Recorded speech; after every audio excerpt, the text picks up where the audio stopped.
Hello दोस्तों, कैसे हैं आप लोग। आज ये मेरे यूट्यूब का फर्स्ट वीडियो है और मैं आज पढ़ाने जा रहा हूँ पॉलिटी। ये पॉलिटी का पहला क्लास होगा। इस क्लास में हम जो है पॉलिटी का एकदम बेसिक लेवल से शुरू करेंगे। पॉलिटी जो है एकदम शुरू से पढ़ाएंगे, शुरू से। पॉलिटी का फर्स्ट क्लास है और इस क्लास में हम जो है कि राज व्यवस्था पढ़ेंगे। राज व्यवस्था और पॉलिटी में हम संविधान पढ़ेंगे। तो संविधान को पढ़ने से पहले हम लोगों को राज व्यवस्था के बारे में जानना होगा कि आखिर राज व्यवस्था है क्या। ठीक, तो हम शुरू करेंगे राज व्यवस्था। देखिए, पहला क्लास है, थोड़ी हेजिटेशन भी हो रही है पढ़ाने में और थोड़ा मोड़ा त्रुटि होगी तो उसके लिए कमेंट करके बता दीजिएगा कि कहाँ मतलब पढ़ाने में थोड़ी समस्या हो रही है। राज व्यवस्था क्या है, आखिर राज व्यवस्था को कैसे समझेंगे। तो राज व्यवस्था को समझने से पहले हम जानेंगे कि राज्य क्या है। राज व्यवस्था को जानने से पहले हम समझेंगे क्या कि राज्य क्या है। राज्य क्या है। ठीक है दोस्तों, राज्य क्या है।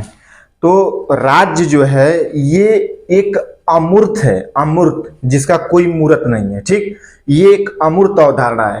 तो इस अवधारणा को समझने के लिए हम इसके 4 तत्वों को समझेंगे। यानी 4 तत्व हमको ये शर्त बताएंगे कि ये राज्य क्या होता है। तो राज्य को समझने के लिए हम राज्य के तत्वों को समझेंगे कि राज्य के तत्व। ठीक, तो राज्य को समझना, राज्य क्या है। राज्य एक अमूर्त अवधारणा है और राज्य को कैसे समझा जा सकता है। राज्य को 4 मतलब उनके तत्वों के माध्यम से ही इसको हम समझ सकते हैं कि राज्य क्या है। तो राज्य के तत्व कौन कौन से तत्व हैं, आइए जानते हैं। देखिए, जनसंख्या। राज्य में जनसंख्या होना जरूरी है। ठीक, कोई राज्य भूभाग से भी बनता है। भूभाग है, भूभाग पे जनसंख्या रहती हो, उस जनसंख्या को नियंत्रण करने के लिए एक सरकार चाहिए। ठीक, और उस भूभाग पे जो जनसंख्या रहती हो उस जनसंख्या को मतलब उसका प्रशासनिक चलाने के लिए, उस जनसंख्या को नियंत्रण करने के लिए जो सरकार है। दोस्तों, हमने बताया कि जनसंख्या, भूभाग, सरकार, ये 3 और एक चौथा है जो वो है संप्रभुता। देखिए, ये 4 तत्व हैं जो एक राज्य को राज्य कहने का तर्क देते हैं। जैसे देखिए, कोई भूभाग है, भूभाग पे जनसंख्या रहती हो, जनसंख्या को नियंत्रण करने के लिए, जनसंख्या को चलाने के लिए सरकार की आवश्यकता होती है। और सरकार को जनता के हिसाब से चलने के लिए, जनता के अनुसार चलने के लिए जनसंख्या जो जनता रहती है उसके अंदर संप्रभुता होनी चाहिए। चलिए समझते हैं। जैसे देखिए, ये क्या है, हम इसको राज्य का शरीर मान लेते हैं। ये राज्य का शरीर है और ये संप्रभुता जो है ये राज्य की आत्मा है।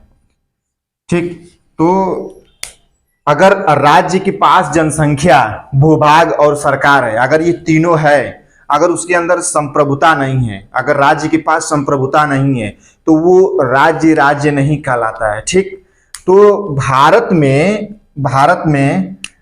1947 के पहले, भारत के पास 1947 के पहले जनसंख्या भी थी, भूभाग भी था, सरकार भी थी, ये तीनों मौजूद थे। लेकिन जो संप्रभुता है ये ब्रिटेन के पास था। इसी संप्रभुता के बलबूते ब्रिटेन जो है भारतवासियों को आदेश देता था और भारतवासी उसका पालन करते थे। ठीक, तो हुआ ये कि 1947 यानी 15 अगस्त 1947 को क्या हुआ कि भारत स्वतंत्र हुआ। ठीक, भारत स्वतंत्र हुआ।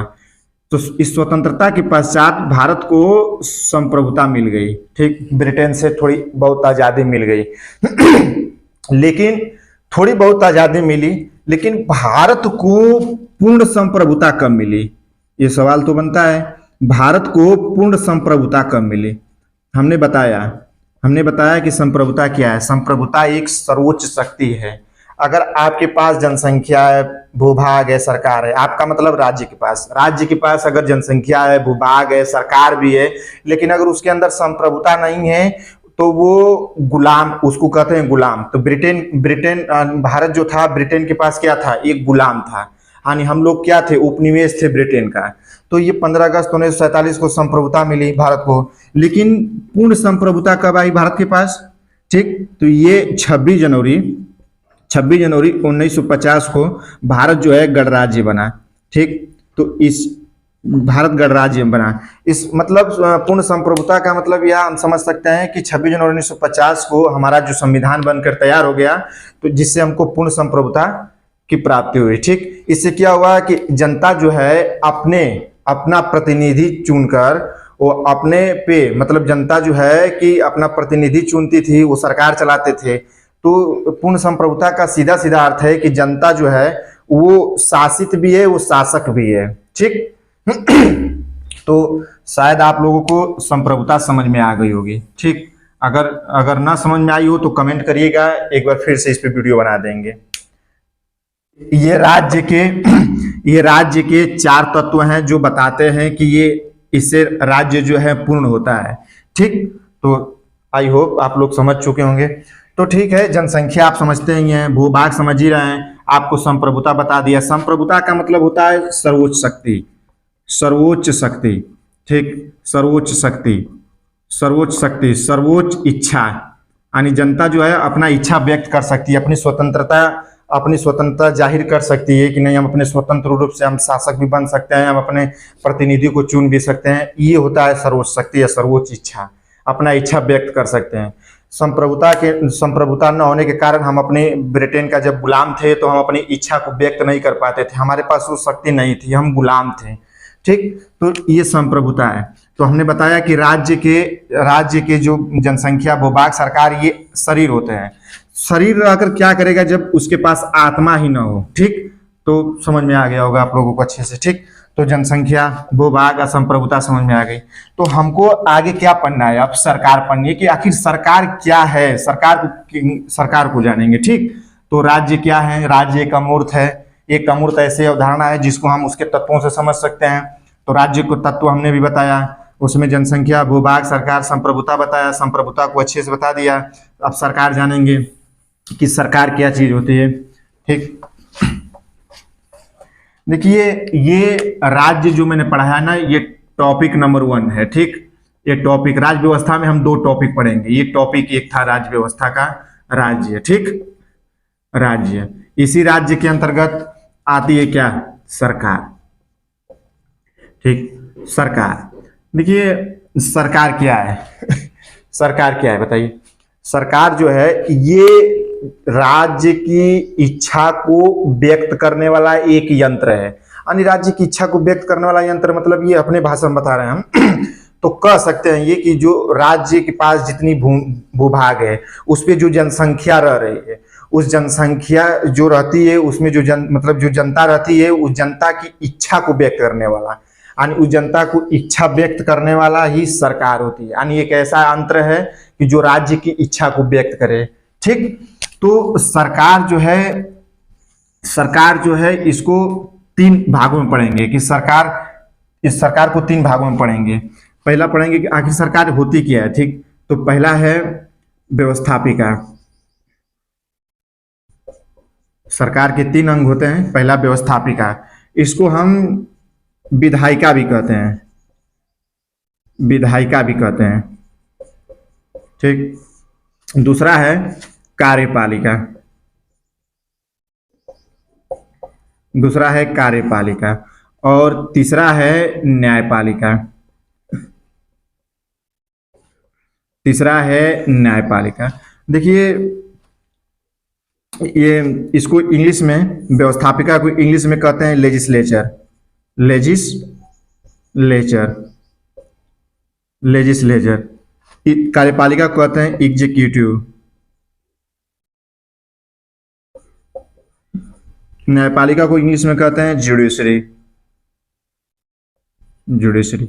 देखिए, लेजिस्लेचर का काम क्या होता है, सिर्फ इसका एक काम ये होता है, ये कानून ये कानून बनाने वाली संस्था है। लेजिस्लेचर क्या है, व्यवस्थापिका क्या है, ये कानून बनाने वाली संस्था है। कानून बनाने बनाने वाली संस्था है ये, ठीक, कानून बनाने वाली संस्था है। कार्यपालिका का कार्य क्या है, ये कानून को लागू करती है, यानी व्यवस्थापिका कानून को बनाती है तो कार्यपालिका कानून को लागू करती है, ठीक। और न्यायपालिका का कार्य क्या है कि न्यायपालिका जो है ये कानून की रक्षा करती है, कानून की रक्षा करती है, कानून की रक्षा करती है, ठीक। अभी बताएंगे न्यायपालिका के बारे में, कार्यपालिका के बारे में। तो सर्वप्रथम हम पढ़ेंगे कि व्यवस्थापिका क्या है। तो व्यवस्थापिका के बारे में अच्छे से जान लेते हैं। तो हमने इसका मोस्ट इंपोर्टेंट चीज ये है कि ये कानून बनाने वाली संस्था है, ठीक। तो अब हम व्यवस्थापिका के बारे में पढ़ेंगे, ठीक। देखते हैं व्यवस्थापिका। व्यवस्थापिका, देखिए व्यवस्थापिका जो है वो दो तरह की होती हैं। एक एक केंद्र की व्यवस्थापिका होती है और एक प्रांत की व्यवस्थापिका होती है। जैसे केंद्र का मतलब ये है कि सेंट्रल, और ये प्रांत का मतलब है कि स्टेट, यानी सेंट्रल गवर्नमेंट स्टेट गवर्नमेंट, वही वाली मामला है ये। तो ठीक, तो केंद्र की व्यवस्थापिका को हम संसद कहते हैं। केंद्र की व्यवस्थापिका को क्या कहते हैं हम, संसद कहते हैं। और प्रांत की व्यवस्थापिका को क्या कहते हैं हम, विधानमंडल कहते हैं, ठीक, विधानमंडल कहते हैं। अब देखिए, तो केंद्र की व्यवस्थापिका जो होती है ये संसद, इंग्लिश में कहते हैं पार्लियामेंट, पार्लियामेंट। अब विधानमंडल को क्या कहते हैं हम इंग्लिश में, विधानमंडल को इंग्लिश में क्या कहते हैं हम, लेजिस्लेटिव, लेजिस्लेटिव, ठीक, इसको लेजिस्लेटिव कहते हैं। तो संसद के 3 अंग माने जाते हैं। संसद के कितने अंग होते हैं, 3 अंग होते हैं। एक राष्ट्रपति, राज्यसभा और तीसरा है लोकसभा। अगर अंग की बात करें तो संसद के 3 अंग होते हैं, इतना याद रखना। अगर अंग की बात करें तो संसद के 3 अंग होते हैं। अगर ये पूछे कि संसद के कितने सदन होते हैं, कितने सदन होते हैं, तो संसद के 2 सदन होते हैं, ठीक। एक ऊपरी सदन और दूसरा है निचली सदन, ठीक।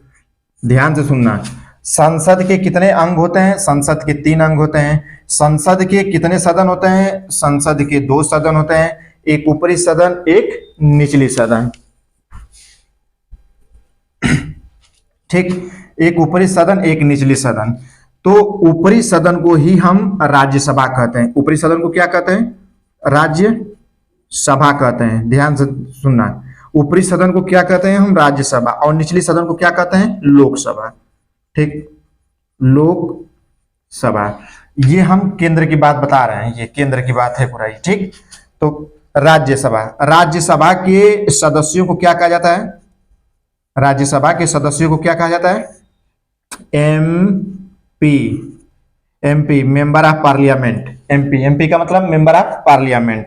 लोकसभा के सदस्यों को क्या कहा जाता है, इसको भी एमपी कहा जाता है, मेंबर ऑफ पार्लियामेंट। तो व्यवस्थापिका, केंद्र की व्यवस्थापिका को संसद कहते हैं। संसद के 3 अंग होते हैं, राष्ट्रपति, राज्यसभा, लोकसभा। कितने सदन होते हैं, 2 सदन होते हैं, एक ऊपरी सदन एक निचली सदन। ऊपरी सदन को राज्यसभा और निचली सदन को लोकसभा। तो उसी तरह विधानमंडल जो है ये प्रांत का व्यवस्थापिका होती है। इसके 3 अंग होते हैं। इसके कितने अंग होते हैं, 3 अंग होते हैं। इसके 3 अंग होते हैं, क्या क्या 3 अंग होते हैं, क्या क्या, एक राज्यपाल, एक विधान परिषद,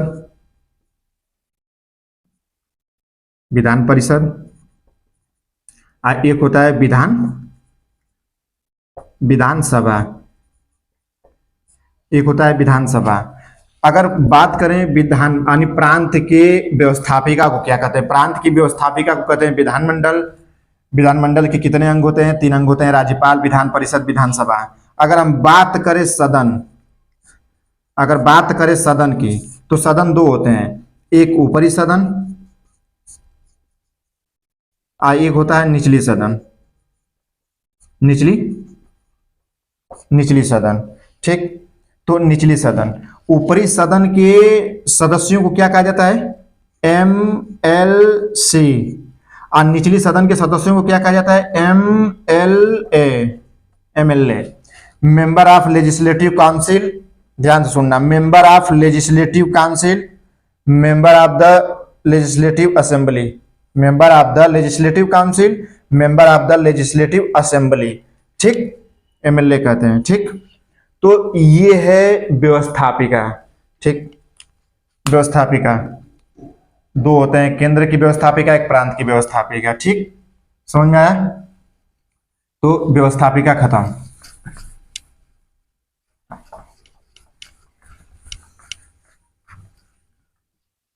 अब बात करेंगे कार्यपालिका, एग्जीक्यूटिव, कानून को जो लागू करते हैं। ठीक, तो कार्यपालिका, कार्यपालिका देखिए, कार्यपालिका भी 2 तरह की होती है। ठीक, कार्यपालिका, एक केंद्र की कार्यपालिका होती है, एक केंद्र की कार्यपालिका होती है, एक प्रांत की कार्यपालिका। प्रांत वही मतलब स्टेट, ठीक, ये सेंट्रल। तो केंद्र की कार्यपालिका जो होती है वो किसके हाथों में होती है, वो इसके अंतर्गत राष्ट्रपति,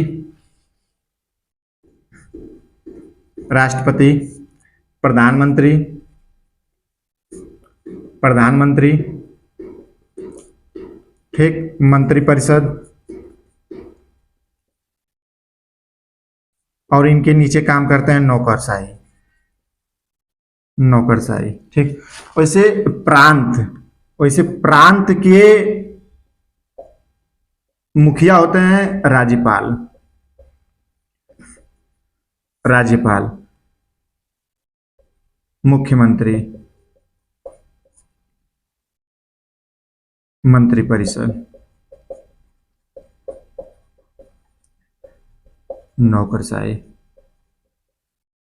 देखिए, अब बता रहे हैं केंद्र की कार्यपालिका में सबसे, देखो, केंद्र की कार्यपालिका है वो राष्ट्रपति के नाम से चलती है। ध्यान से सुनना, केंद्र की कार्यपालिका जो है वो राष्ट्रपति के नाम से चलती है, लेकिन सारी शक्तियां जो हैं वो मंत्रिपरिषद के पास होती हैं। सर्वाधिक शक्तियां किसके पास होती हैं, मंत्रिपरिषद के पास होती हैं। इसी मंत्रिपरिषद का मुखिया होता है प्रधानमंत्री। देखिए, हम कहा जाता है कि राष्ट्रपति जो है ये नाम मात्र के कार्यपालिका के क्या है, हेड है, अध्यक्ष हैं, लेकिन सारी शक्तियां तो मंत्रिपरिषद की होती है, क्योंकि ये लोग सब कुछ करते हैं, और उन्हीं के मुखिया होते हैं प्रधानमंत्री, या प्रधानमंत्री के अंडर ये सब लोग काम करते हैं। ठीक, फिर उनके नीचे होती है नौकरशाही, सचिवालय आ जाता है। ठीक, वैसे प्रांत जो है, प्रांत में जो कार्यपालिका है वो राज्यपाल के नाम से चलती है, लेकिन सारी शक्तियां, सर्वाधिक शक्तियां किसके पास होती हैं, उनके मंत्रिपरिषद के पास होती हैं, और इसी मंत्रिपरिषद का अगुवा होता है मुख्यमंत्री। ठीक, और मंत्रिपरिषद के नीचे होती है सचिवालय, जिसमें नौकरशाही बैठते हैं जो पूरे राज्य प्रांत को चलाते हैं। ठीक, तो ये था कार्यपालिका। ठीक, कार्यपालिका। अभी ये पहला टॉपिक चल रहा है, राज्य के बारे में पढ़ रहे हैं। अब पढ़ेंगे हम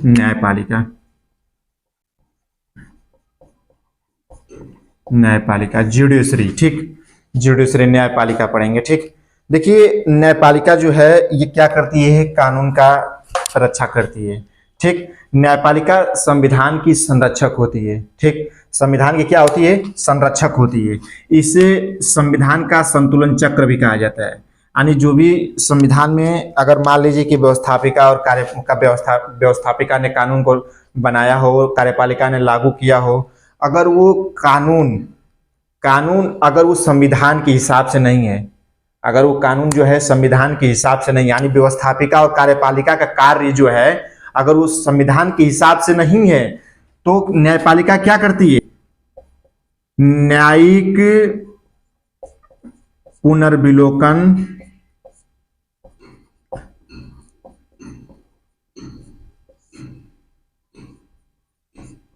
की शक्ति, न्यायिक पुनर्विलोकन की शक्ति से उसे रद्द कर सकती है। ध्यान से सुनिए, अगर व्यवस्थापिका कोई कानून को बनाया हो, अगर कार्यपालिका ने उसे लागू किया हो, तो अगर वो कानून जो है अगर उस संविधान के हिसाब से नहीं है तो न्यायपालिका क्या करती है, उस कानून को न्यायिक पुनर्विलोकन की यानी उस कानून को रद्द कर देती है। ऐसी रद्द करने की प्रक्रिया को ही क्या कहा जाता है, न्यायिक पुनर्विलोकन की शक्ति। यानी ऐसी शक्ति न्यायालय को यानी न्यायपालिका को ऐसी शक्ति प्राप्त है कि जो कानून को रद्द कर सकती है। रद्द कब करेगी, जब वो संविधान के हिसाब से न हो। ठीक, तो इसीलिए न्यायपालिका को संविधान का संरक्षक कहा जाता है। ये संविधान को संतुलन चक्र बनाए रखती है। यानी ऊपर से कानून बन के आया, कानून लागू हुआ, फिर उसको अगर देखिएगा अगर हिसाब अगर संविधान के हिसाब से नहीं है तो उसको रद्द कर देगी या तो पुनर्विचार के लिए भेज देगी, इस कानून में संशोधन करिए। ठीक, तो समझ में आया होगा आप लोग को अच्छे से न्यायपालिका क्या होता है। तो ये थे राज्य के सरकार के 3 अंग। ठीक, तो न्यायपालिका, तो सवाल ये है कि न्यायपालिका जो है किसी कानून को कैसे अगर देखता है कि मतलब संविधान की हिसाब से नहीं है तो वो किसका प्रयोग करता है, तो ये शब्दावली का न्यायिक पुनर्विलोकन, ये शब्दावली याद रखिएगा। न्यायिक पुनर्विलोकन यानी उस पे पुनर्विलोकन कर सकती है उस कानून पे। ठीक, समझ में आया आप लोग को। एक टॉपिक, फर्स्ट टॉपिक में बस इतना ही। और वीडियो कैसा लगा, अगर आपको अच्छा लगा हो तो please like, comment and subscribe करिए। धन्यवाद।